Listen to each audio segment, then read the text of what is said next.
নমস্কাৰ বন্ধু বান্ধৱীসকল, আপোনালোকক এক্সেলেন্স কম চেনেলটোলৈ স্বাগতম জনাইছোঁ। আপোনালোকে যদি এই চেনেলটোত প্ৰথমবাৰৰ বাবে ভিজিট কৰিছে তেন্তে চেনেলটোত এটা লাইক, ছাবস্ক্ৰাইব আৰু শ্বেয়াৰ কৰিবলৈ নিশ্চয় নাপাহৰিব, কিয়নো এই চেনেলটোত অসমৰ বিভিন্ন জব আপডেটসমূহৰ লগতে ইয়াৰ আন দিশসমূহ আলোচনা কৰা হৈছে। আজি আমি কথা পাতিম চেলত প্ৰায় 142টামান পোষ্ট ওলাইছে আৰু সেই পোষ্টসমূহ সাধাৰণতে ইঞ্জিনিয়াৰিং পাছ কৰা ব্যক্তিসকলৰ কাৰণে। আৰু পোষ্টসমূহ আপোনালোকে চাব পাৰে। নেম অফ পোষ্ট দিছে management trainee, number of post দিছে 142টা, ডিচিপ্লিন দিছে আপোনালোকৰ মেকানিকেল ইঞ্জিনিয়াৰিঙৰ 64টা, তাৰপিছত মেটালুৰ্জিকেল ইঞ্জিনিয়াৰিঙৰ 7 পোষ্ট, তাৰপিছত ইলেক্ট্ৰিকেল ইঞ্জিনিয়াৰিঙৰ 41 পোষ্ট। আৰু এডুকেশ্যনেল কোৱালিফিকেশ্যন ইঞ্জিনিয়াৰিং ডিগ্ৰী কৰা হ'ব লাগিব উইথ 65% মাৰ্কছ থাকিব লাগিব ইঞ্জিনিয়াৰিঙত। তাৰপিছত আপোনালোকৰ ডিচিপ্লিনখিনি চাই লওক, মেকানিকেল, মেটালুৰ্জি, ইলেক্ট্ৰিকেল, কেমিকেল, ইনষ্ট্ৰুমেণ্টছন এণ্ড মাইনিঙৰ। তাৰপিছত এজ আপোনালোকৰ 28 বছৰ দিছে।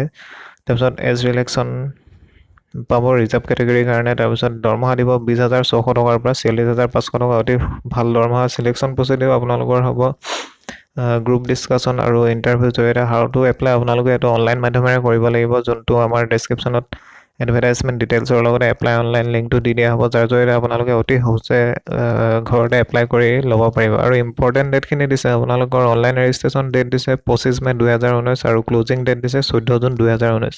চ' এইখিনিয়ে আপোনালোকৰ চেলত ওলোৱা 142টা পোষ্টৰ এক থুলমূল আভাস। চ' ভিডিঅ'টো যদি ভাল লাগিছে প্লিজ লাইক, ছাবস্ক্ৰাইব আৰু শ্বেয়াৰ কৰিবলৈ নিশ্চয় নাপাহৰিব। চ' আগলৈ লগ পোৱাৰ আশাৰে আজিলৈ অনুষ্ঠানটি সামৰিছোঁ। ধন্যবাদ। জয় অসম।